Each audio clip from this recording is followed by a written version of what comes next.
Buenos días.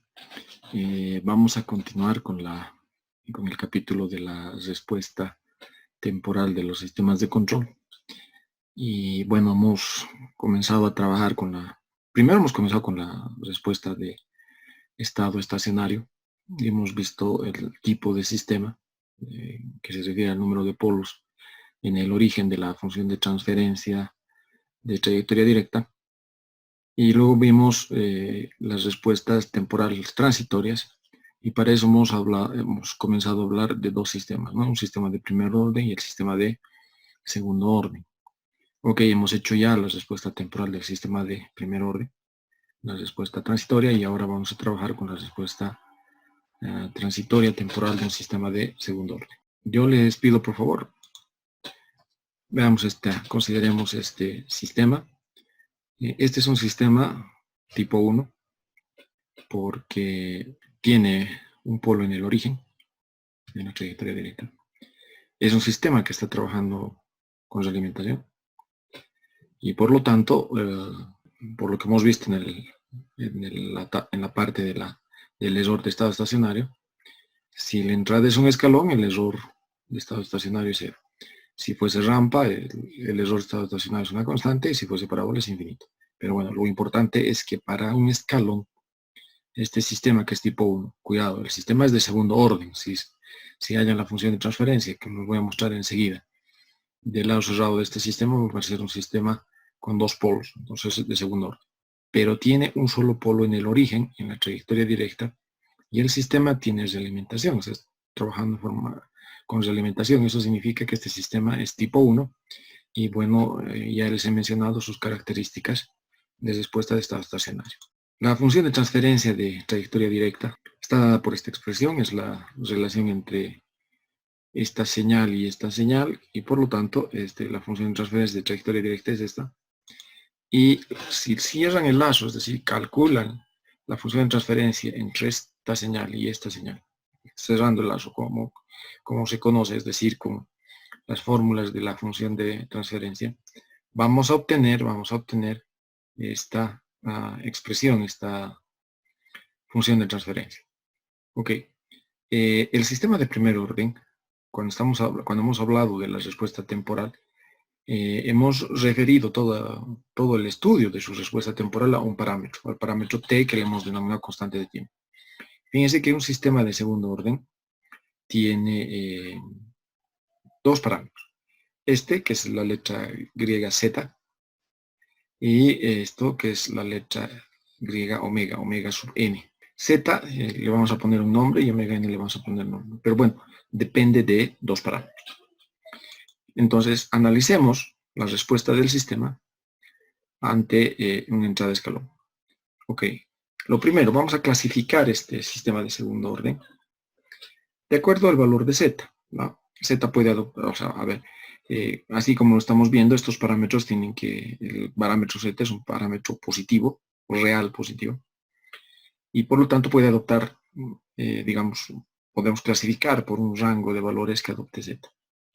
Si z es 0, se anula este término, y por lo tanto tendríamos dos polos complejos conjugados puramente imaginarios, y la respuesta es una respuesta oscilatoria permanente. Si z está entre 0 y 1, le vamos a llamar sistema subamortiguado. Si z es igual a 1, le vamos a llamar sistema críticamente amortiguado. Y si z es mayor a 1, le vamos a llamar sistema sobreamortiguado. El detalle está que si z está entre 0 y 1, las raíces, es decir, los polos, las raíces del denominador, los polos de la función de transferencia, son polos complejos conjugados. Si z es igual a 1, las raíces de los polos, las raíces del denominador, son reales e iguales. Y si z es mayor a 1, estamos ante un caso sobreamortiguado. Es decir, las raíces son reales, pero diferentes. Ok, eso es lo que estamos viendo acá. Analicemos primero el caso subamortiguado, es decir, cuando z está entre 0 y 1, en cuyo caso factorizamos el denominador en las dos raíces que son complejas conjugadas, nos va a dar esta expresión. El cálculo de estas raíces es extremadamente elemental, a partir de la aplicación de la fórmula para las raíces de un sistema de segundo orden. ¿Ya? Este es la función de transferencia con los polos factorizados. Fíjense que el producto z omega n le hemos llamado sigma. El producto omega n raíz cuadrada de 1 menos z al cuadrado lo hemos llamado omega d. Ok, se puede especificar las raíces de un sistema de segundo orden, o sea, los polos del sistema de segundo orden como signo omega d, o se puede especificar a través de z omega n. Los nombres que reciben, z se llama factor de amortiguamiento relativo, sigma se llama factor de amortiguamiento o atenuación o simplemente amortiguamiento, omega n es la frecuencia natural no amortiguada y omega d es la frecuencia natural amortiguada. Como les decía hace un momento, solo se necesita conocer dos parámetros, z y omega n o sigma omega d, para conocer perfectamente cuánto valen los polos de ese sistema de segundo orden. Okay. La relación entre sigma omega d con z omega n está dada por esta expresión. Es evidente que podríamos despejar también de aquí, ¿no? Omega n en función de sigma y omega d, y z en función, obviamente, de omega d y sigma. Eso, las relaciones inversas a estas, digamos, es posible hacer. No hay mayores dificultades. Si la entrada es un escalón, esta es la función de transferencia del sistema de segundo orden.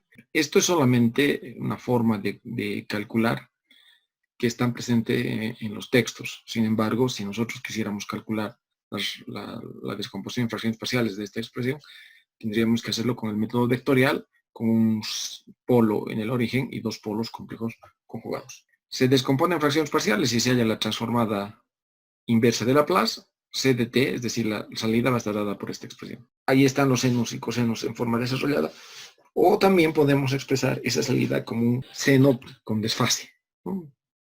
Es evidente que a partir de aquí se puede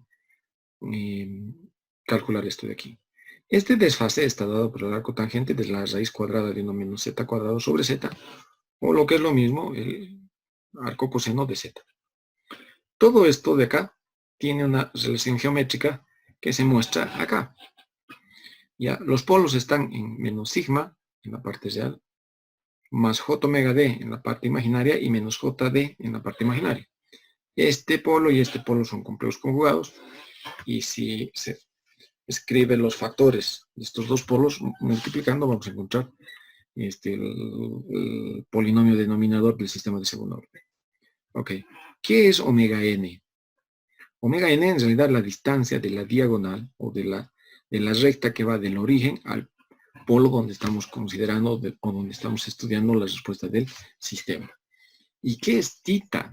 Tita van a ver que va a jugar un rol importante dentro de poquito. Tita es el ángulo que subtiende la recta que une el origen con el polo con el semieje real negativo, es decir, este ángulo. El coseno de tita es igual a z, es justamente el coseno de este ángulo es igual al coeficiente de amortiguamiento relativo. Bueno, esto es fácil de demostrar en forma geométrica a partir de estas relaciones que estamos planteando acá. ¿Qué es lo importante de esto? Veamos la respuesta. En este término se ve con mayor claridad, y aquí también.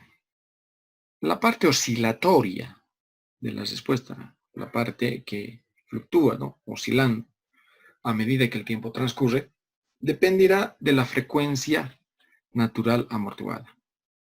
Y la capacidad de hacer desaparecer dichas oscilaciones, porque si solo vemos la expresión que está dentro del corchete, vamos a encontrar que la respuesta de esto en realidad es una respuesta oscilatoria, pero está multiplicado por esta expresión de cambio. Este exponencial lo que hace resulta ser una amortiguación, es decir, hace desaparecer las oscilaciones que introduce esta parte del sistema. Se puede conocer a partir de la posición de los polos, es decir, en menos sigma y j omega d y menos j omega d, a partir de la posición de los polos, se puede conocer con precisión, no es exactamente, pero con precisión, la respuesta de un sistema de segundo orden subamortiguado. Queda claro, queda absolutamente claro, que justamente estos parámetros, sigma omega d que aparecen en la ecuación de la respuesta. ¿Ya? A partir de la posición geométrica en el plano complejo S, este es el plano complejo S donde estamos representando los polos, ¿no? El eje real, el eje imaginario. A partir de la posición geométrica de los polos, se puede, obviamente, escribir esta expresión que es la salida. ¿Va? Pero lo que es más importante, esto que se ve acá, se puede determinar esto, ¿no? Fíjense, esta es la transformada inversa de Laplace, de la señal de salida, y fíjense, nos da justamente nos da esta forma. Y aquí vamos a establecer algunas características importantes. El primero es lo que llamamos sobrepaso, sobrepico, overshoot, que es el momento en que en la primera oscilación adopta el máximo valor la señal de salida. Cuidado que esta característica es típica de un sistema subamortiguado. Fíjense acá, cuando Z es menor a 1, ¿no? Solamente aparece cuando el sistema es subamortiguado. Si el sistema es críticamente amortiguado, ya no van a aparecer oscilaciones porque la amortiguación es suficientemente fuerte como para que no aparezcan oscilaciones. Okay. Cuando la amortiguación no es suficientemente fuerte, van a aparecer las oscilaciones. Les decía, esta característica de aquí es el sobrepico. ¿Ya? Es en la primera oscilación el máximo valor que adopta la respuesta. Y el tiempo, van a ver acá, este es un tiempo, pónganlo entre comillas, normalizado. Aquí en el eje de las abscisas no es el tiempo, está omega n por t. Pero si se determina esto y se pasa al denominador omega n, es decir, el valor pi sobre omega n raíz cuadrada de 1 menos z cuadrado, nos está dando en segundos el tiempo en el que aparece el pico. ¿Ya? El tiempo de pico. ¿Y cuánto vale el sobrepico? Fíjense que el sobrepico es, por lo que les he explicado en este sistema de segundo orden, no hay error de estado estacionario. O sea, el sistema es tipo 1, por lo tanto, ante entrada de escalón no hay error de estado estacionario. La distancia que va del valor de establecimiento al punto máximo de la respuesta, esto es lo que se llama del valor de estado estacionario al punto máximo, es lo que se llama sobrepaso máximo, sobrepico, overshoot, ¿no? De la respuesta. Y aquí, bueno, se puede determinar el tiempo de pico. Pero aquí hay una cosa más. Si ustedes pueden derivar esto, o sea, si derivan esto, y lo igualan a 0, van a encontrar que las raíces de esa expresión son raíces múltiples. Y, bueno, cuando la derivada se iguala a 0, lo que nos empieza a dar son los valores del máximo y mínimo, y van a ver cómo se va repitiendo cada determinado tiempo el tiempo de valor, el valor del máximo y el mínimo en las oscilaciones de la respuesta de este sistema subamortiguado, tal como estamos viendo en este punto. Bueno, hemos definido el sobrepaso máximo, tiempo de pico, sobrepaso máximo, sobre pico, overshoot, y el tiempo de pico, ¿no? ¿Cómo se puede calcular? Eso está acá. El tiempo de pico está dado por esta expresión. Y el sobrepico, es decir, ¿cuánto vale esta distancia? Este de aquí. Le vamos a poner un nombre, MP. Ya que lo podemos hacer respecto al porcentaje, si consideramos que el valor de establecimiento es 100%, ¿qué porcentaje de ese valor es esto? Es lo que nos está dando en este punto en porcentaje, y en valor, digamos, la función está dado por esto. Nuevamente, repito, es la distancia del valor de establecimiento con el valor de la señal de salida, el máximo que aparece en la primera oscilación. Aquí vemos con mayor detalle justamente esa respuesta. Y las características importantes de la respuesta de un sistema de segundo orden. Primero, sobrepico, ya he definido. El tiempo de pico, que también hemos definido ya.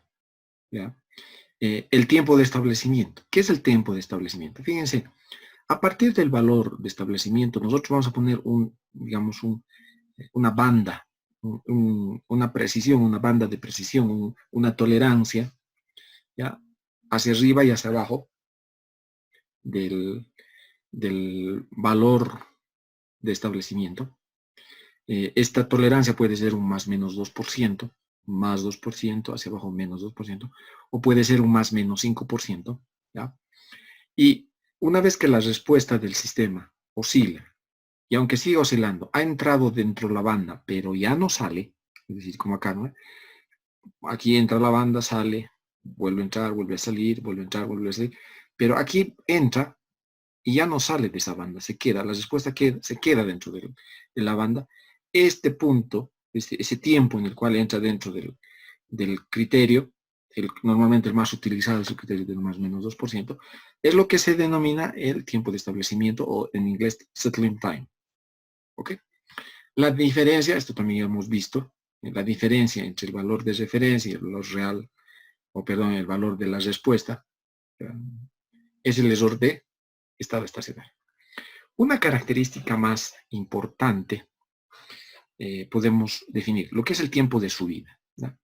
El tiempo de subida se puede definir de dos formas. Uno, el tiempo que se tarda entre el comienzo de la respuesta y la primera vez que alcanza el valor de establecimiento, entre el 0 y el 100% del valor de establecimiento, este sería el tiempo de subida. Es una forma de definir. Y la otra, que en realidad es la más utilizada, se define como cuánto tiempo tarda un sistema en pasar del 10 al 90% de la respuesta en la primera subida, llamemos, en la primera parte de la respuesta del sistema subamortiguado. Desde el 10 hasta el 90%. Este tiempo es lo que se denomina tiempo también de subida. Tiempo de subida en inglés se llama rise time, ¿no? Dos formas de definir. Cuando la respuesta va del 0 al 100%, pero hay algunos autores que dicen sí, pero en la parte inicial de la respuesta podríamos tener retardos y por lo tanto no es una buena, digamos, no es una buena medición de subida el que va de 0 a 100, porque no siempre es posible estimar cuánto es el retardo, es decir, cuánto, a pesar de que ya ha habido la entrada, el sistema todavía no responde, eso se llama retardo.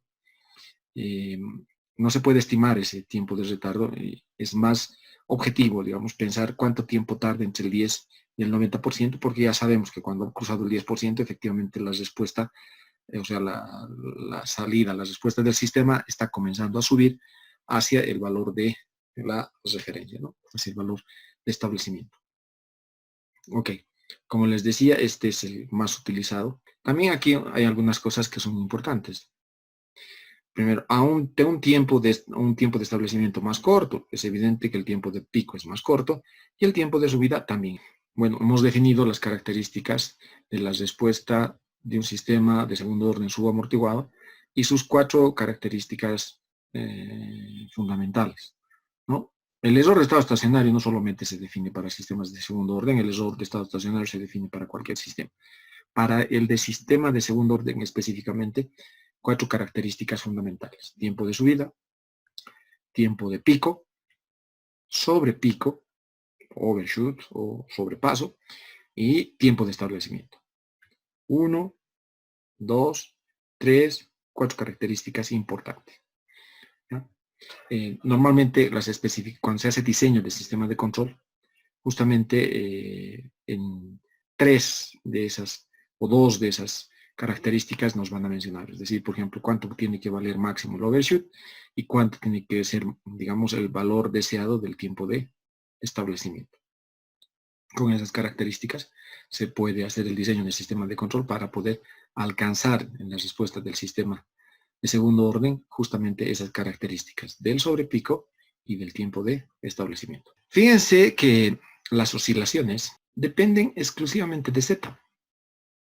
Cuanto más pequeño sea el amortiguamiento, más pequeño sea Z, más va a oscilar el sistema. Fíjense, desde un valor de 2, que es un sistema sobreamortiguado, el valor de Z igual a 1, que es un sistema críticamente amortiguado, o valores menores a 1, que va a 0,7, 0,4, 0,2, 0,1, que estos sí son sistemas subamortiguados.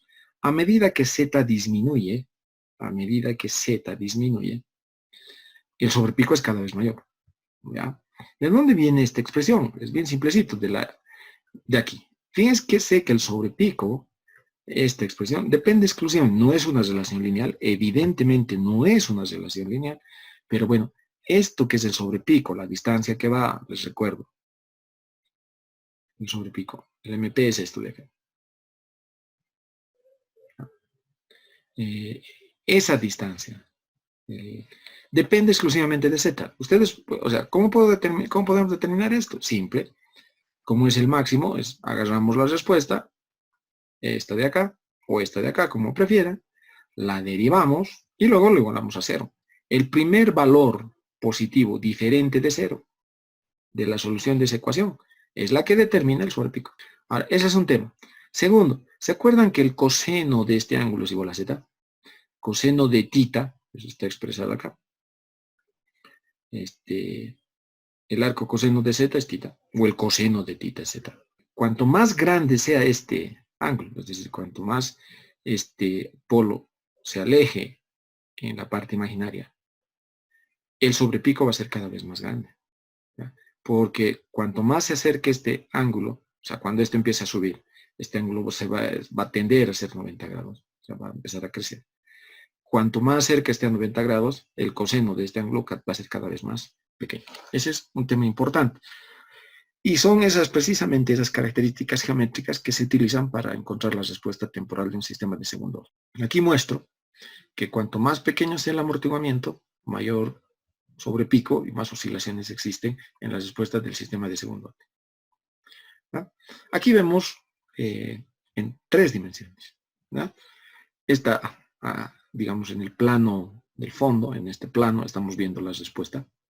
El tiempo, por si acaso, es un tiempo normalizado, ¿no? Para evitar que en el tiempo aparezcan los efectos de Z, simplemente omega n por t. Y aquí vemos la respuesta. A medida que Z va yendo de un valor 2 hacia un valor de 0.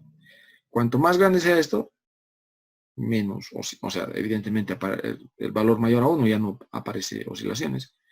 El valor menor a 1 van a comenzar las oscilaciones, pero aquí se ve claramente que cuando es 0 la respuesta es oscilatoria permanente, ¿no? Entre 0 y 1 va a tener oscilaciones y de 1 para adelante no tiene oscilaciones, ¿no?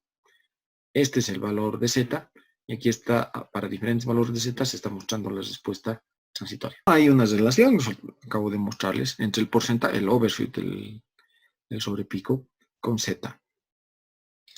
Y tampoco hay una relación lineal, ¿ya?, entre el valor de Z y el tiempo de pico, ¿ya? Obviamente este omega n por Tp es un tiempo de pico normalizado, porque está multiplicando por omega n. ¿Ya? Por ejemplo, les doy un ejemplo. ¿Qué pasa con Z igual a 0,5? Entramos a esta figura, Z0,5 viene aquí, determinamos este punto y nos fijamos en este lado. Fíjense que con 0,5 el sobrepico es más o menos 16%. Si entran con 0,7, el sobrepico es más o menos un 4%. Veamos con 0,5 cuánto vale el tiempo de pico. 0,5 vamos hasta acá, intersectamos y dice el producto omega NTP vale 3.60. Si queremos determinar exactamente el tiempo de pico, tenemos que saber cuánto vale omega n y dividir entre este valor de 3.60 y tenemos exactamente el valor del tiempo de pico. Lo que quiero que vean es que no hay una relación lineal entre Z y entre el coeficiente de amortiguamiento relativo y el sobrepico, y tampoco hay una relación lineal, digamos, no es directo, no es una relación lineal entre Z y el tiempo de pico. Fíjense que para Z valores a 0.7 ya es muy complicado determinar, porque esto empieza a crecer de manera muy fuerte. Ya es muy complicado determinar cuánto vale el tiempo de pico, porque dependiendo del valor de omega n, este tiempo de pico puede ser o muy grande o muy pequeño. Pero bueno, en realidad solo se puede determinar fácilmente para 0.7. Y a partir de ahí es tan pequeño el sobrepico que es mejor no considerar. ¿Cuál es la relación entre Z y el tiempo de subida normalizado? No, le digo tiempo de subida normalizado, o se ha hablado del tiempo normalizado siempre que el tiempo esté multiplicado por la frecuencia natural no amortiguada o omega n. Esta es la relación, ¿ya? Y es una relación no lineal. Fíjense que una aproximación lineal de esta curva está dada por esta recta que está en celeste. Cuidado, cuando hablamos de linealizaciones siempre tenemos que decir esta linealización sirve para y los valores entre los cuales puede servir. Fíjense, para esta linealización, este tiempo de subida solo sirve para entre Z03 y Z08. Para valores mayores a ese, bueno, o sea, por ejemplo, hablar entre 0,2 y 0,8 o entre 0,2 y 0,9, por ejemplo. Bueno, hay que hacer un cálculo de la aproximación lineal. Ya, esta aproximación lineal de la línea que nos permite calcular del tiempo de subida en vez de esta relación no lineal con esta recta, está dada por esta expresión. Esta es la aproximación lineal. Si este omega n lo paso a multiplicar aquí, evidentemente estoy ante el tiempo de subida normalizado. T sobre 1 significa el tiempo de subida que va del 10 al 90%, no olviden eso. ¿Ya? Y bueno, dependiendo del valor de Z, podríamos determinar el tiempo de subida normalizado o sabiendo cuánto vale n, como en este caso, y el valor de Z podemos determinar de manera aproximada mediante esta línea azul cuánto vale el tiempo de subida. Un apunte más. Esta linealización depende exclusivamente del autor. Este gráfico yo lo he sacado del DORF. Si ustedes ven, por ejemplo, la aproximación que utiliza Kuo, probablemente encuentren una diferencia respecto a esta aproximación lineal. Lo que hay que ver es entre qué rango sirve, que en el caso del DORF sirve entre 0,3 y 0,8, en el caso de Kuo podría ser otro, más pequeño, más grande. Y segundo es cómo considera la linealización. Aquí, fíjense, no se está hablando en una recta tangente, sino es una secante, ¿no? Donde se ha intentado minimizar la diferencia desde este punto en la parte central y en este punto, ¿no? La diferencia entre la aproximación lineal y la curva real. Todas esas consideraciones tienen que ver en el momento que encuentren esa aproximación lineal, que, como les vuelvo a decir, difiere de autor a autor. Este le corresponde a DOF. Un elemento importante, si esta es la respuesta del sistema de segundo orden, fíjense, hay envolventes. Las envolventes son estas curvas que tocan en determinados puntos de tangencia la curva a la respuesta, ¿ya? Pero que no es exactamente la respuesta. La respuesta es esta oscilatoria, y fíjense que la envolvente exponencial está dado por esto, y la envolvente exponencial por el otro lado está dado por esto. ¿Ya? Precisamente por esto, fíjense, la exponencial, la exponencial. ¿Se acuerdan cuando aparece una exponencial así en la respuesta? Una forma de estas, ¿no? Correcto, en el sistema de primer orden. Ahí aparece. Por lo tanto, por eso se considera, y hay un parecido muy similar, solo que en el tiempo sobre la constante de tiempo. ¿No es cierto? Por eso, para el sistema de segundo orden, 1 sobre el producto de sigma omega n se le conoce también como constante de tiempo. Solo por la analogía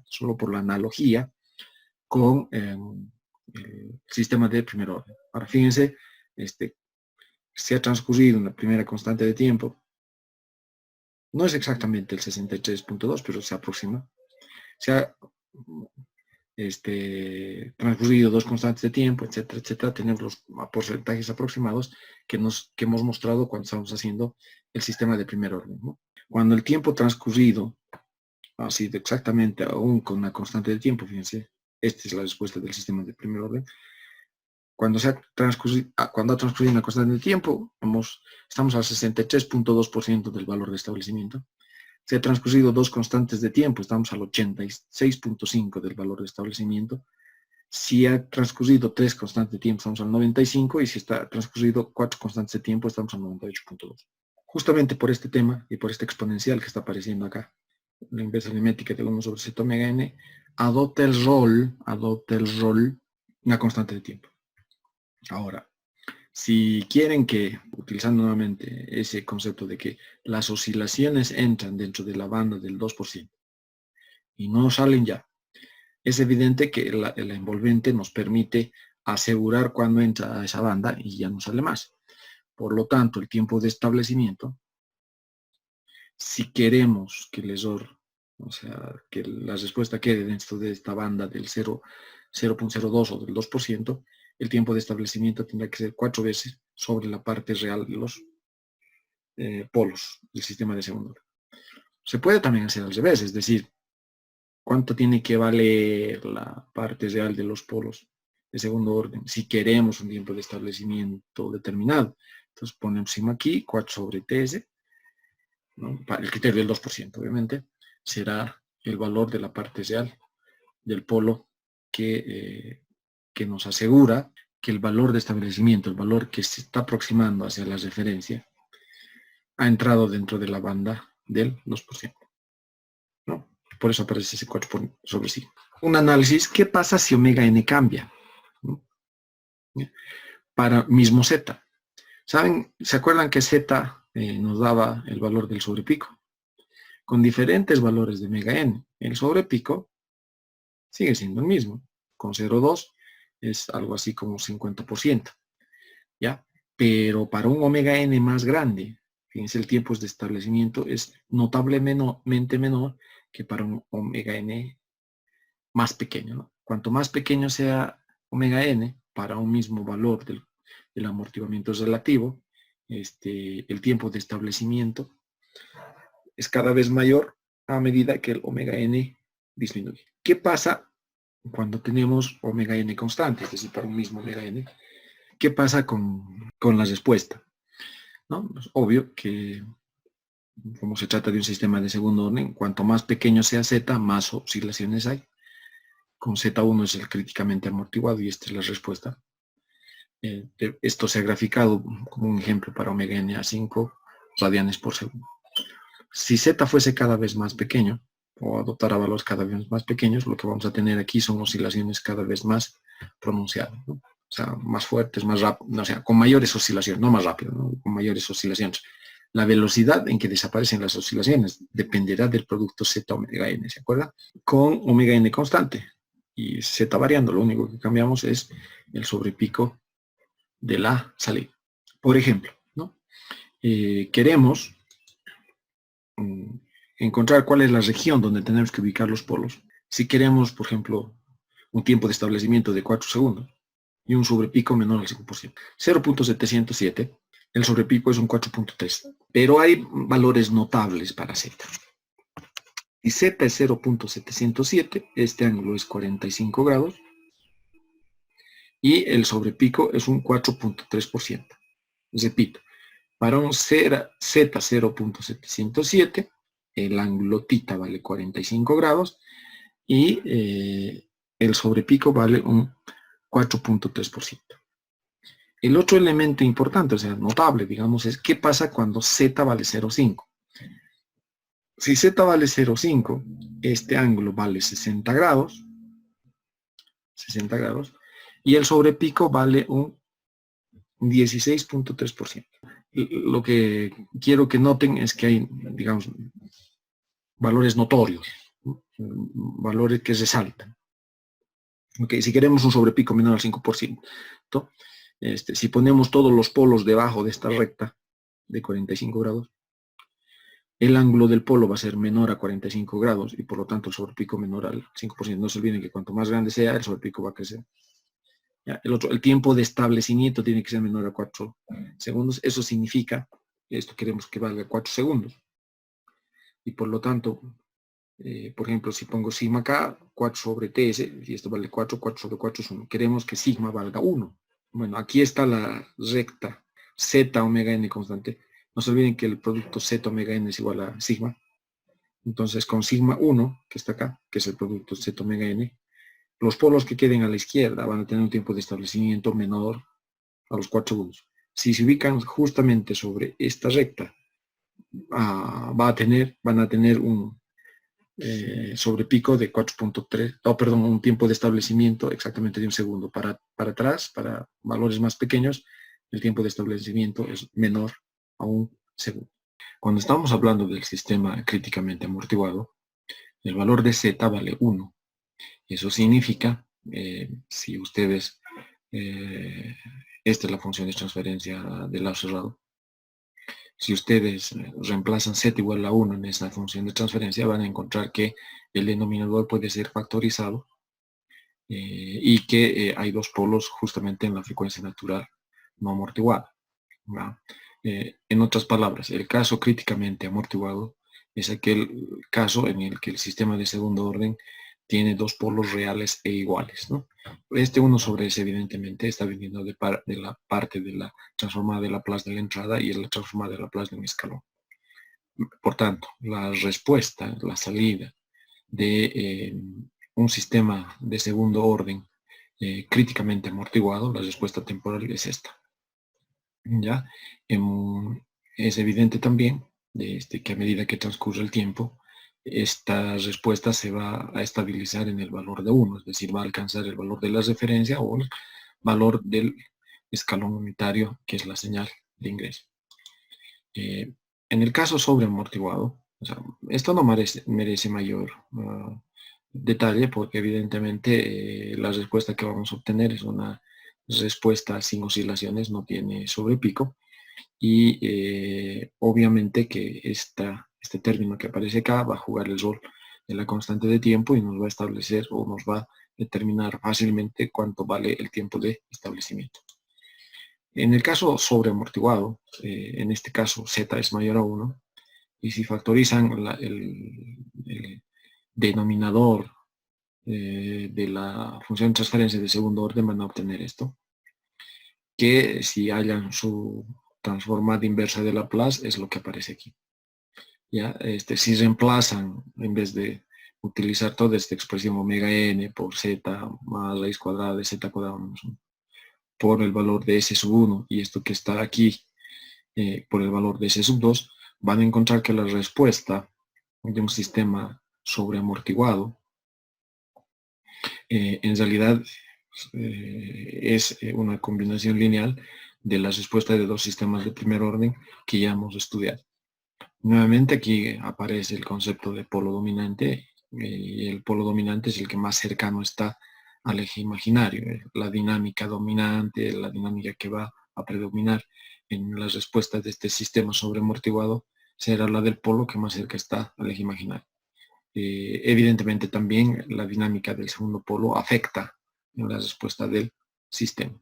Pero bueno, en términos generales esto se reduce a la respuesta de un sistema de primer orden. Viendo la respuesta de un sistema de segundo orden, tanto el subamortiguado, el críticamente amortiguado o el sobreamortiguado, ante un impulso, o sea, si ponemos como señal de entrada un impulso, su transformada de Laplace es 1, y bueno, la salida será exactamente la función de transferencia del sistema de segundo orden, y si calculan la salida ante el impulso les va a dar esta expresión, ¿no? Esta es expresión. De los sistemas sobreamortiguado, críticamente amortiguado y sobreamortiguado, la respuesta de un sistema de primer orden básicamente.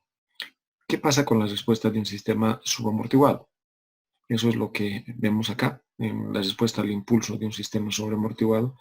Es un sistema oscilatorio, es una salida oscilatoria, y resulta que el área de la primera oscilación justamente coincide con el valor pico, ¿no? No se olviden que el sobrepico es la distancia que va del valor de establecimiento al valor máximo de la primera oscilación, y si 1 es la referencia, es decir, la entrada es un escalón, por lo tanto el valor de establecimiento es 1, lo que van a encontrar es que el área de esta primera oscilación es justamente la suma de esos dos términos.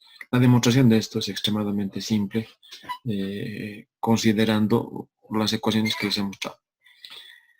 Un detalle es que justamente el primer cruce por cero de la respuesta al impulso coincide precisamente con el tiempo de pico, es decir, con la parte más alta de la respuesta del sistema de segundo orden ante entrada escalón, ¿no? El tiempo de pico coincide justamente con el cruce de la respuesta al impulso del primer cruce por el valor de 0. Y eso tiene que ver con que, tal como hemos visto en el caso del sistema de primer orden, la respuesta al impulso en realidad es la derivada de la respuesta al escalón.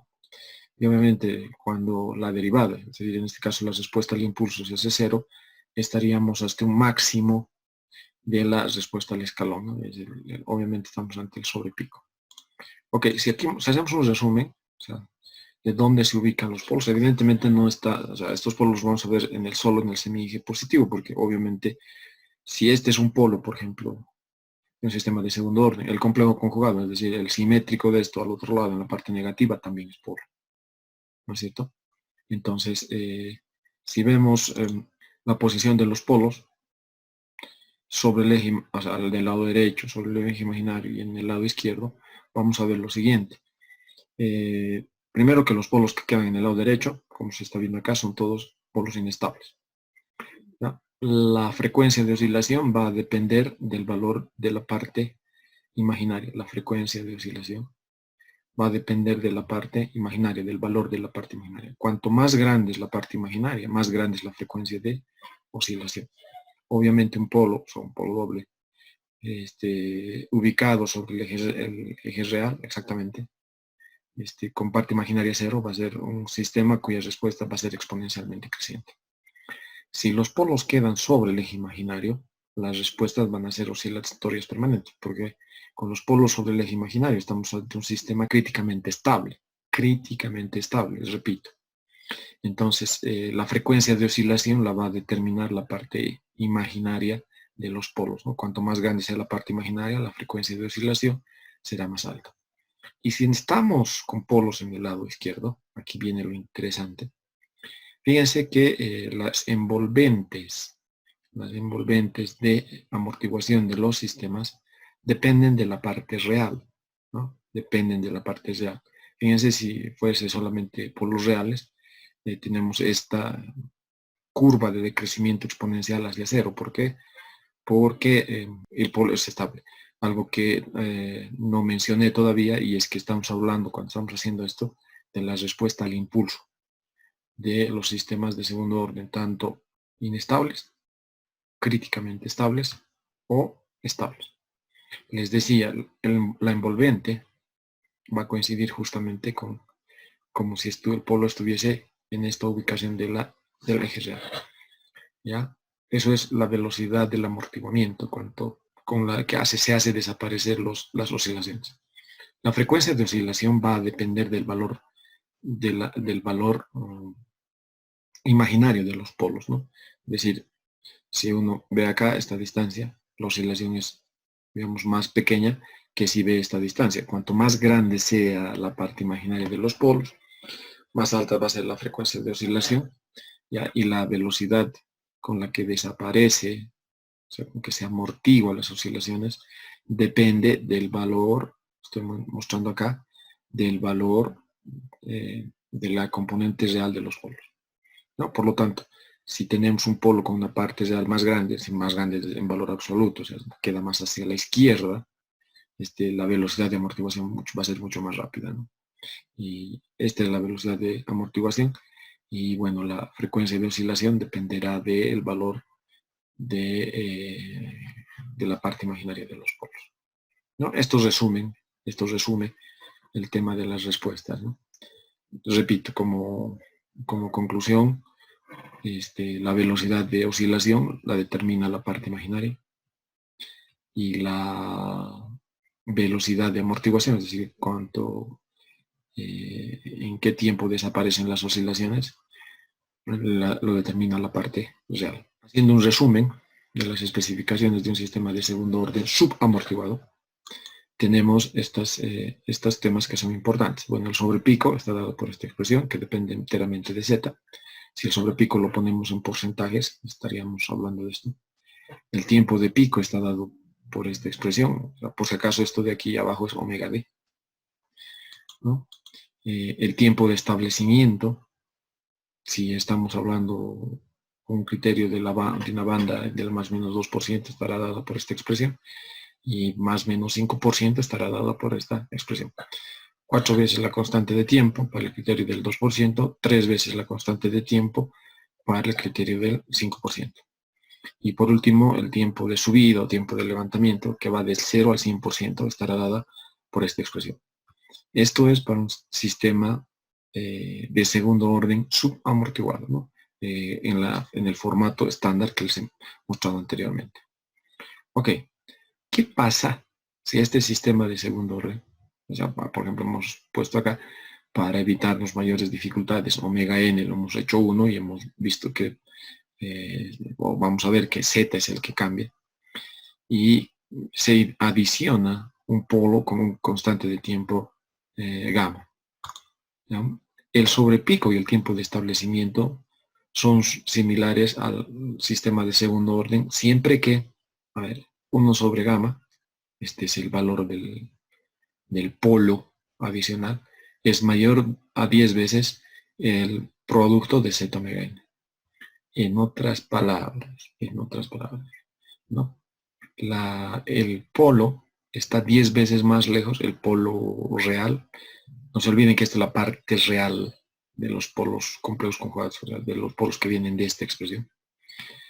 Si la parte real, o sea, la ubicación del polo es mayor a 10 veces la ubicación de los, eso es lo que se habla como que la constante de tiempo, ¿no?, del sistema de segundo orden es 10 veces mayor que la constante de tiempo del polo simple. Vamos a tener que la respuesta del sistema de segundo orden es prácticamente la misma, ¿no? Mismo sobrepico, el mismo tiempo de establecimiento. Ahora, para hacer un análisis, suponiendo z igual a 0.45 y estudiando la ubicación de los polos, no se olviden que omega n hemos hecho 1, vale 1. Si omega vale 2.25, la inversa aritmética, o sea, es la constante de tiempo, el polo estaría ubicado acá, el sobrepico porcentual es 0, y el tiempo de establecimiento es 9.63. Fíjense que cuando ocurre eso, el polo dominante resulta ser el polo real, porque está mucho más cerca. Ustedes pueden ver si z es igual a 0.45 y omega n vale 1, el producto z omega n va a ser 0.45, ¿no? Entonces, fíjense que z omega n, el producto z omega n es la parte real de los polos del sistema de segundo, ¿no? Fíjense que 0.44 estuviese un poquitito más cerca al eje imaginario que los polos del sistema de segundo, ¿no? Y se comporta como un sistema de primer orden, ¿no? ¿Qué pasa si comenzamos a alejar un poquito? El polo ahora se ubica en 0.66, ¿no? Y hay un sobrepico y hay un tiempo de establecimiento porque ya deja notar su influencia a los polos de segundo orden. Bueno, podemos seguir subiendo. Y yo les pido, por favor, cuando la constante de tiempo es muy pequeña o el polo se ha alejado demasiado, fíjense que el sobrepico es el 20.5%, que es el que obtuviésemos con este Z045 y estuviésemos trabajando solamente con el sistema de segundo, ¿ya? Y el tiempo de establecimiento prácticamente es el mismo que el que si hubiésemos calculado si no hubiese la presencia del polo. En otras palabras, el polo adicional, este polo, deja ver su influencia en la respuesta del sistema de segundo orden a medida o cuando el polo se ubica cerca del eje imaginario. Eso de ubicarse cerca siempre es relativo a la posición de los polos del sistema de segundo orden subamortiguado, ¿no? Aquí están, estos son justamente lo que les mencionaba, estos son los polos del sistema de segundo orden subamortiguado y este es el polo real. Esto cuanto más lejos esté, más hacia la izquierda, menos deja ver su influencia sobre la dinámica de esto. Si ven esto, este polo estaba por acá. Esta distancia de aquí a aquí es 0.45 o menos 0.45, por eso aparece aquí z. Menos 0.45, el omega n vale 1. Lo que les he mencionado, omega n es la diagonal, eso vale 1. Entonces, a medida que esto se aleja, el sistema se va a comportar como si se tratara solamente de un sistema de segundo orden, a medida que esto queda más hacia la izquierda, ¿no? Los polos que más hacia la derecha quedan, es decir, los que más cercan al eje imaginario, son los polos, entre comillas, dominantes, ¿no? O sea, son los que tienen la dinámica dominante, son los que están más cerca al eje imaginario. Bueno, eso es lo que estamos mostrando aquí, ¿no? Dónde queda a partir de la posición del polo real. ¿Y qué pasa? Bueno, si se adiciona un 0. Fíjense, estamos adicionando un 0, pero para que no cambiemos la dinámica, obviamente lo estamos haciendo en la forma de constantes de tiempo, ¿no? Para no cambiar la ganancia estática o la ganancia continua de este sistema de segundo orden. Los ceros no afectan en la estabilidad del sistema, pero afectan de manera significativa en el transitorio del sistema, ¿no? La respuesta transitoria de un sistema con dos polos y un cero es afectada por la localización del cero. Y aquí nuevamente, ¿no? A medida que el cero se acerca, vean esto, z omega n es la parte real, o sea, donde se ubica los polos del sistema subamortiguado respecto a la distancia que está con el eje imaginario. Ese producto z omega n es eso. A sobre sigma es la relación que existe entre la posición del cero y la posición, ¿no? O sea, la distancia de los polos respecto al eje imaginario, ¿no? Y aquí se muestran el porcentaje de sobrepico para distintos valores de z versus la relación A sobre sigma o el producto z omega n, ¿no? Fíjense que si son iguales, eso quiere decir que el cero queda, pónganle así, debajito de los polos. Para un z igual a 0.707, el sobrepico, fíjense, estará dado más o menos por unos 23-24%, ¿no? No se olviden que el 0,7, si fuese el sistema de segundo orden sin el 0, nos tendría que dar un sobrepico del 4.3, estaría mucho más este lado. Pero bueno, hay el 0 que está presente, deja ver su influencia, y para un valor de z igual a 0.7, el sobrepico, fíjense, va a estar sobre un 23%, ¿no?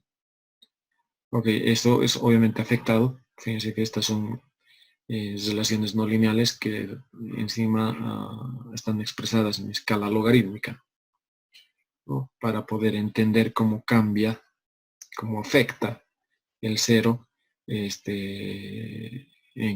la respuesta transitoria.